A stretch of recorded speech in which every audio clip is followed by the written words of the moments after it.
মই আপোনালোকৰ কাৰণে বিগ আপডেট লৈ আহিছোঁ Srimanta Sankardev university of health ছায়েন্সৰ ওপৰত যিসকলে GNM এণ্ট্ৰেন্স এক্সামিনেশ্যন দিম বুলি ভাবিছিলে তেওঁলোকৰ কাৰণে নতুন আপডেট আহি গ'ল আৰু এইটো যিটো নটিফিকেশ্যন ডেটটো হৈছে 30/3/2026 ওলাইছে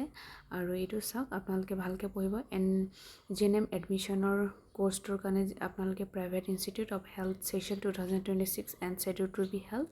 28/6/2026 মানে এইটো আপোনালোকৰ এক্সাম 28 তাৰিখে জুনৰ 28 তাৰিখে হ'ব আৰু আপোনালোকে এই অনলাইন এপ্লিকেশ্যনটো আপোনালোকে এপ্ৰিলৰ 10 তাৰিখৰ পৰা মে'ৰ 30 তাৰিখলৈকে আপোনালোকে এপ্লিকেশ্যনটো আপোনালোকে ফিল আপ কৰিব পাৰিব আৰু ইয়াৰ যিটো এক্সাম হ'ব জুনৰ 28 তাৰিখে তো আপোনালোকৰ এডমিট কাৰ্ডটো এভেইলেবল হ'ব ৱেবছাইটত যিটো হৈছে আপোনাৰ 16/6/2026 আপোনালোকৰ main eligibility criteria GNM entrance এক্সামৰ কাৰণে দিয়া আছে আৰু আপোনালোকে এইটো গৈ পিনে নিজে হ'লেও আপোনালোকে ৱেবছাইটত গৈ পিনে চেক কৰিব পাৰিব আৰু নতুন আপোনালোকে বিগ আপডেট পাবৰ কাৰণে মোৰ চেনেলটো ছাবস্ক্ৰাইব কৰি থ'ব